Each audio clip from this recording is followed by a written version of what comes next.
Fala pessoal, tudo certo? Sejam bem-vindos para mais um vídeo. A semana 13 terminou, a semana 14 começa hoje e como estamos, né? Quais são as notícias mais importantes? Qual é o termômetro, a temperatura dessa temporada regular da NFL que a cada dia está mais próxima de um fim, né? Os playoffs estão já em eminência, então a gente volta a fazer aquelas mesmas perguntas, né? Algumas coisas excepcionais aconteceram essa semana, como por exemplo, né, a gente teve essa vitória espetacular do Tampa Bay Buccaneers, o Tom Brady mostrando aí que ele continua sendo quem sempre foi, continua sendo inacreditável. Eu cheguei a compartilhar, cara, eu fiquei acordado até tarde assistindo aquele jogo, e sempre quando o Tom Brady estiver jogando, vale a pena você ficar até o final, porque é inacreditável, é a única palavra que eu consigo encontrar para definir o que esse cara continua fazendo na idade dele. Outra coisa, né, a gente tem aqui o top 5 de jardas passadas agora atualizado, com o Patrick Mahomes ainda liderando com 3.808, seguido por Joe Burrow com 3.446, o Josh Allen com 3.406, e aí, fechando a nossa lista, a gente vai ter o Justin Herbert com 3.339 e Tom Brady com 3.332. Von Miller fora da temporada. A gente teve mais uma vez o Chicago Bears perdendo em casa para o Aaron Rodgers, que deu uma entrevista muito engraçadinha, debochando ali. E eu acho que ele tá certo, tem que brincar mesmo. E uma boa notícia que foi que a lesão do Jimmy Garoppolo não é tão séria quanto se imaginou num primeiro momento, né? Então a gente tem ali essa possibilidade do Brock Purdy, a gente não sabe até quando ele vai jogar, mas uma notícia, né, aí para o torcedor dos 49ers é que o Joe Montana, o grande, lendário, maravilhoso Joe Montana, disse que acredita que o San Francisco 49ers consegue vencer com o Brock Purdy, consegue dar prosseguimento aí na sua campanha e que ele conhece bem o playbook e está bem familiarizado. Eu não sei exatamente qual o nível de informação que o Joe Montana tem sobre os bastidores ali dos 49ers, ou mesmo qual a influência que ele ainda tem, mas essa é a opinião dele. E a opinião do Joe Montana acho que conta muito, né? Então, se o Joe Montana está dizendo que o Brock Purdy consegue conduzir esse time, quem sou eu para dizer que não? Não é? Então, essa é uma boa notícia, mas, como a gente acabou de ver aqui, talvez em 7 ou 8 semanas o Jimmy Garoppolo já esteja de volta. Isso significa exatamente que no momento crucial, né, em algum momento dos playoffs, caso os 49ers de fato consigam firmar, ele vai estar disponível. E agora uma notícia, cara, assim, né, que foi surpreendente para mim. Os Rams assinaram com o Baker Mayfield. Os Rams estão numa temporada tenebrosa e o Baker Mayfield também. Será que dá para dizer que ele estava numa temporada tenebrosa assim com o Carolina Panthers? Eu não acho que ele estava tão mal assim como os Rams estão, né? E ele também nem teve tanto tempo assim de titularidade para se provar, na minha concepção. Essa coisa de você mudar, você se adaptar com um novo sistema não é fácil, tá? Nem tudo é sobre a sua habilidade de passar a bola e a sua habilidade de fazer a leitura de defesa. Tem a sintonia com os wide receivers, né? Tem a sua linha ofensiva, né? Que você precisa entender como toda essa engrenagem funciona, o tempo que cada linha te dá, a forma como esse organismo vivo chamado linha ofensiva funciona. É uma série de coisas, cara. Então, futebol americano não é só matemática, né? Não é só um jogo de xadrez. Tem muitos fatores humanos, né? Psicológicos, emocionais envolvidos nesse jogo. Então, um atleta pode não se dar bem em um determinado lugar. E agora, será que os Rams vão dar uma titularidade aqui pro Baker Mayfield? A gente sabe aí que o Stafford tá machucado, né? O Cooper Kupp também. Além de todos os problemas que os Rams já estão apresentando desde o início da temporada. Eu fiquei curioso agora, quem sabe o Baker Mayfield consegue se encontrar aqui, um cara que foi primeira escolha geral do draft, um cara que eu acho que ainda é muito mal falado, eu acredito no potencial dele, é um cara que eu particularmente gosto, agora falando para além da questão de jogo, né? Parece ser um profissional muito envolvido com seus companheiros, né? Que dá suporte, enfim. Tô curioso para ver como que o Baker Mayfield vai reagir aqui.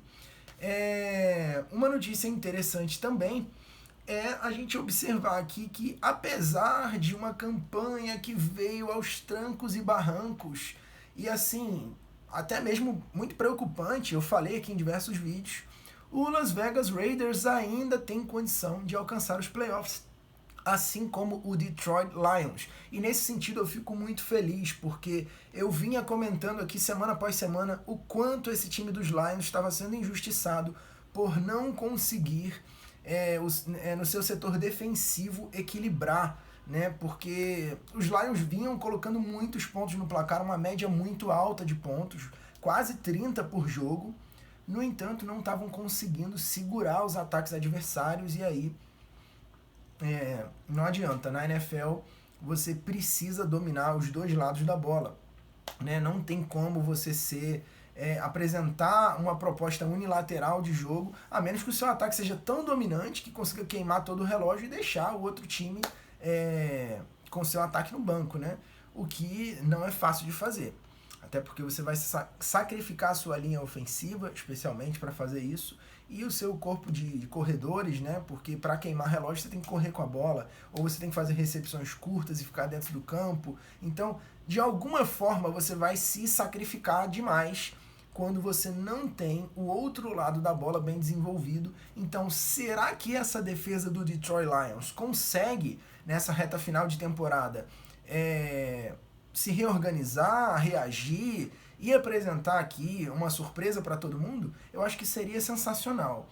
Eles têm um calendário aqui que eles necessitariam, no caso, de 4 vitórias em sequência para fazer os playoffs, né? Mas ainda é possível. Falando em Detroit Lions, né, a gente vai falar aqui agora já da ordem no draft de 2023, caso a nossa temporada terminasse hoje da forma como está. Então a gente teria a primeira escolha do Houston Texans, né, que está com campanha 1-10 e 1 empate. O Chicago Bears, né, com 3-10. E aí na sequência vem Seattle Seahawks. Nesse caso aqui, claro que tem alguns fatores envolvendo troca, né? Nem tudo aqui no draft a gente sabe que é sobre tancar, sobre a sua temporada ter sido negativa ou coisa do tipo, né? Tem trocas envolvidas também. Então aí na terceira posição, Seattle Seahawks, Detroit Lions, Carolina Panthers, Jacksonville Jaguars, Arizona Cardinals, Indianapolis Colts, e fechando a gente teria aqui o Atlanta Falcons. Então seria dessa forma a distribuição aqui, provavelmente, dos principais prospectos, né, cotados aí para o draft de 2023. É claro que trocas podem acontecer, esse cenário pode mudar. O que a gente teve assim de mais excepcional acontecendo nessa semana? Cara, é impressionante, né, como que algumas coisas na NFL não mudam, enquanto que outras são assim, muito flexíveis. É impressionante. Eu já não me surpreendo mais, porque quando você começa a acompanhar, cara, a NFL, você tá preparado para qualquer coisa. O Saints aqui vinha com um jogo muito bom, inclusive o Andy Dalton fazendo um jogo muito bom. Alguns problemas aconteceram que não foram culpa dele, alguns drops ali miseráveis que aconteceram. E aí a gente tem o Tom Brady no último quarto, né, cara? O Tom Brady no último quarto é uma coisa que não existe igual no futebol americano. 281 jardas para o Brady, 2 touchdowns, momentos cruciais da partida. O Fournette correndo para 49 jardas apenas, e o Godwin com 8 recepções para 63 jardas. O jogo foi assim bem mediano do Tampa Bay, né? Ali foi esse final realmente que salvou a coisa toda. Você vê que, por exemplo, eles não pontuaram nem no segundo e terceiro quarto. Foram 14 pontos no último período. Browns e Texans, os Browns venceram com facilidade aqui. Broncos e Ravens, esse jogo foi absolutamente tenebroso, e eu fiquei assim preocupado, confesso, com o Baltimore Ravens. O placar foi 10-9, se você não viu. E se você não viu, nem veja, porque não é um jogo digno de ser visto, né? Nem os melhores momentos, porque eu duvido muito que tiveram. No entanto, é importante dizer aqui, cara, que o Huntley, ele substitui muito bem o Lamar Jackson. E eu não sei se foi no ESPN League ou se foi em algum vídeo do Anthony Curti, do Paulo Antunes, não sei quem foi que falou, mas eu concordo com a ideia de que ele eu não gosto de usar essa expressão, mas ele é um arquétipo, um protótipo do Lamar Jackson. É como se fosse, né? Ele está muito envolvido com o sistema de Baltimore. Né? Ele consegue reproduzir em menor escala, né, obviamente, aquilo que o Lamar Jackson faz. Então, não muda muito a dinâmica do ataque. Isso é muito importante, né? Esse é o perfil ideal de um reserva. É alguém que consegue reproduzir o sistema do atleta ali que é o titular da posição, sem que isso venha trazer muitos impactos, muitas diferenças na dinâmica do jogo. E é exatamente isso que ele consegue fazer. Então isso é um fator positivo. A vitória por 10-9 aqui foi, de longe, um dos piores jogos dessa temporada. Né? Green Bay Packers, eu já falei aqui, né? O Aaron Rodgers fez até piada. O Justin Fields fez um jogo legal, teve um touchdown corrido, né? Foram 71 jardas aí para ele correndo. Mas aqui o Chicago Bears já assumiu essa condição mesmo de tancar para conseguir assegurar uma boa escolha aí no draft. E eu acho que o caminho é esse mesmo. O Justin Fields precisa melhorar o seu comportamento no pocket. Linha ofensiva, defesa dos Bears, né? Tá toda fragilizada. É um time que realmente vai entrar agora numa fase de reconstrução que já dura algum tempo, para falar a verdade, né? Agora falando dos Lions, os Lions venceram por 40-14 o Jacksonville Jaguars jogando em Detroit, né, com um excelente jogo do Jared Goff. Muita gente fala mal do Jared Goff, cara, e eu sou um defensor dele já de longa data, né? Então, assim, em momentos como esse, a gente consegue ver, é claro que um jogo não é termômetro, né, mas... Cara, o Jared Goff é um bom quarterback. Um dos melhores jogos da NFL, inclusive, que eu vi. Tinha de um lado Patrick Mahomes e Jared Goff do outro. Quando ele ainda jogava, né, pelos Rams.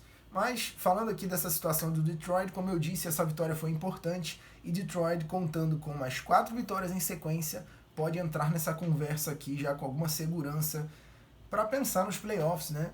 Então, é um time que precisa acertar sua defesa e o seu ataque... Talvez uma mudança, né, na coordenação aqui ofensiva. Eu não sei. A coordenação, o plano de chamada aqui de jogadas de Detroit, eu acho muito interessante. Eu acho que utiliza bem as ferramentas que tem. Diferente de outras equipes aí da NFL, de outras franquias que a gente vê que não sabem explorar todo o potencial das ferramentas que tem à disposição. Não é o caso dos Lions, né? Mas o head coach, que é o Dan Campbell, né? Se eu não me engano, é o Dan Campbell, que foi inclusive jogador dos Lions. É um cara muito coração. É um time que tem uma alma, né, cara? O torcedor de Detroit já tá sofrendo há muito tempo.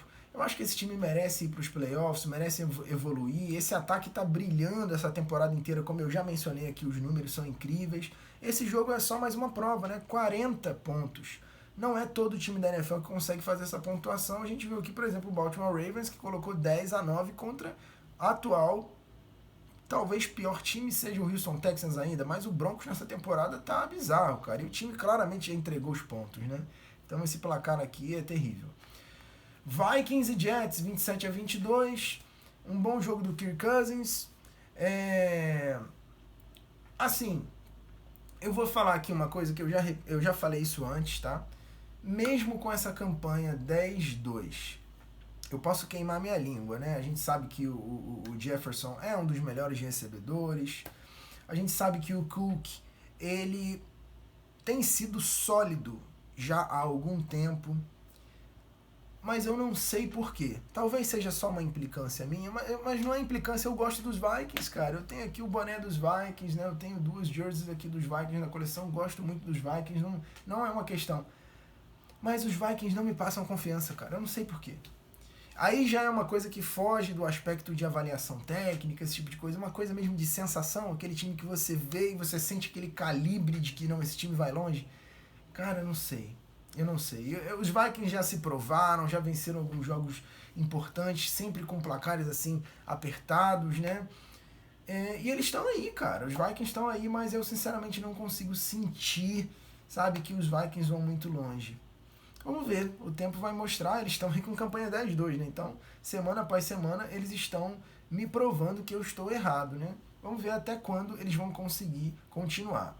Steelers e Falcons era um jogo aqui importantíssimo para o Atlanta Falcons vencer, jogando em casa. Perderam para os Steelers. Aqui é terrível essa situação do Atlanta Falcons, né? Porque matematicamente eles estão ali também, como falei dos Lions, como falei dos Raiders, né? Mas os Falcons aqui perderam uma excelente oportunidade, porque nesse caso o Steelers estava muito longe de ser um competidor aqui, né? Não oferecia realmente muitos riscos aqui. Eu imaginei que os Falcons iriam vencer esse jogo. Não lembro nem qual foi o meu palpite na semana passada em relação a isso.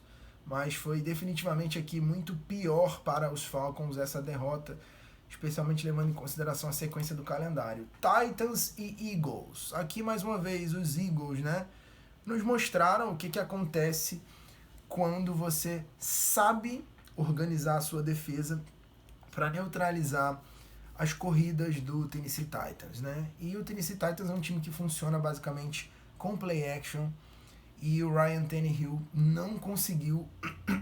Ele correu até 3 vezes para 34 jardas, porque isso mostra, né, o incômodo dele de permanecer no pocket quando ele precisa fazer progressão de leitura e quando o jogo corrido não funciona. Então, basicamente, a defesa do Philadelphia Eagles aqui mostrou que é tão competente quanto o seu ataque. Esse time dos Eagles, para mim, segue como favorito aqui para o Super Bowl 35-10, e o Jalen Hurts escrevendo mais um capítulo aqui da sua condição de favorito, talvez até para ser o MVP dessa temporada. Foram 380 jardas lançadas e 3 touchdowns. Impressionante, o time do Philadelphia Eagles segue muito bem. Os Commanders, cara, conseguiram empatar com os Giants em um jogo que terminou no overtime, com mais uma vez aqui o Taylor Heinicke tirando um coelho da cartola e fazendo um milagre aqui, que inclusive provocou essa prorrogação. O Commanders está 7-5 e tem um empate, né, que foi exatamente esse, e os Giants 7-4 e esse empate. Dolphins e 49ers, a gente teve nessa terrível situação aí, e o Brock Purdy com 210 jardas e 2 TDs, então ele não tem nada de irrelevante, pelo menos por enquanto. Eu já falei aqui a declaração do Joe Montana sobre isso, e essa derrota aqui, de todos os jogos que aconteceram nessa rodada, né, eu mencionei inclusive a derrota do Tennessee Titans, dos Falcons aqui, que foi também por uma posse de bola, né, um field goal aqui, mas essa derrota dos Dolphins aqui, eu acho que doeu muito mais do que qualquer uma dessas outras aí, porque a gente está falando de um time que vinha com uma campanha excelente, né, 8-4, e que, cara, se fragilizou de uma forma impressionante nesse jogo, né? Foi 33-17. A gente teve um terceiro quarto que passou em branco pelo Miami Dolphins. A gente teve apenas um field goal no segundo quarto. Então, realmente teve um apagão aqui. Eu não imaginei que esse jogo seria, especialmente, né, depois ali da lesão do Garoppolo, não imaginei que o San Francisco 49ers conseguisse uma margem de vitória como essa em cima dos Dolphins. Isso daqui pode ser um sinal de atenção, né, para o Miami Dolphins, que segue muito bem, segue na briga, mas que um jogo como esse é um termômetro importante para como seria a sua vida na pós-temporada, né? Então, isso daqui é um sinalzinho de atenção para o Miami Dolphins. Os Rams venceram não. Os Seattle Seahawks venceram os Rams, né, por 27-23. Quanto tempo que eu não falo, né, que o Los Angeles Rams venceu alguma coisa, cara. Que bizarro isso, né? E o Geno Smith com 3 touchdowns lançados, ele que está aqui, né, falando de lideranças, com a segunda colocação ainda no passer rating, né, que agora está liderado pelo Tua Tagovailoa com 112 de rate, e o Geno Smith com 108.7. Ele que estava liderando essa lista, né, permanece aqui já há um bom tempo, né, que é uma lista bem frequentada. Joe Burrow, Patrick Mahomes, Jalen Hurts, Tua Tagovailoa, e o Geno Smith está aqui, uma grande surpresa dessa temporada, né, que segue aí com boa atuação. Os Chiefs perderam para os Bengals, e o Joe Burrow é um dos nomes aqui mais falados dessa semana da NFL, sem dúvida. O cara que é a criptonita do Mahomes, né, já virou aí um jargão. E, assim, cara, o Cincinnati Bengals está aparecendo agora no momento mais importante. E, será que esse time vai conseguir reproduzir o que a gente viu ano passado? Caraca, cara, o Joe Burrow, ele merece muito chegar a um Super Bowl novamente para ter essa oportunidade. Ele que é um cara que eu sou muito fã do Joe Burrow, tá? Torço de verdade para ele, torcida mesmo, torcida. Eu torço pelo Joe Burrow, independente de Cincinnati Bengals. Então, se esse cara for pro Houston, eu vou torcer para ele. Se ele for pro Cleveland, eu vou torcer para ele, porque eu gosto demais do Joe Burrow. Acho que é um quarterback excepcional. E novamente tem o gato tentando entrar aqui no meu quarto. Eu não vou mostrar para vocês aqui, que eu vou ter que tirar a câmera do lugar.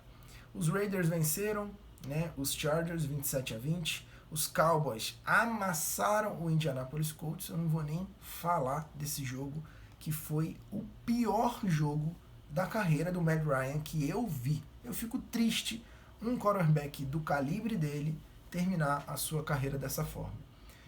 Buffalo Bills 24-10 em cima dos Patriots, que agora já não tem muito mais o que se esperar, né? O time dos Patriots em alguns momentos apareceu, nadou ali na superfície e voltou, e apareceu, e não dá mais, assim. Se não fosse a divisão, ok. O problema é a divisão, né? A gente tem Jets, Dolphins e Bills, que tem aí campanhas muito boas e claramente são superiores no confronto direto aqui, como esse nos mostra mais uma vez. Então, eu acho que deu para cobrir tudo aqui que aconteceu. Os palpites para a semana 14 é a vitória dos Raiders em cima dos Rams, abrindo, né, nessa quinta-feira, hoje, um jogo muito interessante, inclusive. É claro que os favoritos aqui são os Raiders, tá? Não preciso nem falar. Mas, em todo caso, é um jogo interessante. Ravens batendo os Steelers, os Bengals vencendo os Browns, os Cowboys atropelando o Houston Texans, os Titans vencendo os Jaguars, os Lions aqui, cara, tem um duro adversário divisional que é os Vikings, e esse jogo aqui é muito interessante. Ele vai acontecer no domingo, vai ser em Detroit esse jogo. Caramba, que difícil, hein, cara? Que difícil essa tarefa dos Lions. Eu vou dizer aqui que os Vikings vão vencer. Jets e Bills, mais uma vez um confronto divisional aqui interessantíssimo. Eu voto na vitória dos Bills. Giants e Eagles, os Eagles vão vencer esse jogo, tá? Mesmo sendo no MetLife Stadium, acredito na vitória dos Eagles. Chiefs e Broncos, esse jogo aqui, cara, acho que ninguém vai ver esse jogo. Ninguém vai ver. Vai acontecer lá em Denver. Sinceramente, deixa quanto você acha que vai ser o placar desse jogo aqui embaixo. Eu diria que vai ser 30-3 esse jogo aqui. 27-3. 27-3 é o meu placar aqui para esse jogo, para o Kansas City Chiefs.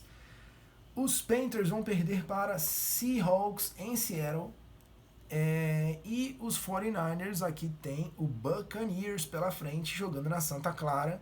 Provavelmente ainda, né, com essa boa fase aí do Brady, que veio empolgado dessa vitória. Os Buccaneers aqui podem dar um sufoquinho, mas eu acredito realmente que o calouro aqui, né, o Brock Purdy, ele vai ficar muito animado para vencer do Tom Brady, né, cara? Quantas vezes ele imaginou que teria essa oportunidade, sendo a última escolha do draft? Então, esse cara vai deixar o sangue dele no gramado ali da Califórnia para vencer esse jogo. Eu acredito aqui que os 49ers vão vencer, mas deve ser uma margem pequena aqui. Dolphins e Chargers, eu acredito na vitória dos Dolphins, uma recuperação, mas é um jogo difícil, muito interessante. Vai ser aqui um grande confronto. Esse daqui, caramba, é difícil, hein? Dolphins e Chargers é difícil. Incógnita. Patriots e Cardinals, os Patriots vão vencer esse jogo, eu acredito. Confronto mais interessante aqui, sem dúvida, vai ser Dolphins e Chargers. E Vikings e Lions. Então, esses são os dois jogos aí para ficar de olho. Deixa suas opiniões aqui abaixo, né? Manda sua pergunta, sua crítica, o que mais você quiser. E não deixe de me acompanhar nas redes sociais. O link vai ficar aqui abaixo. Um forte abraço. Eu encontro vocês no próximo vídeo.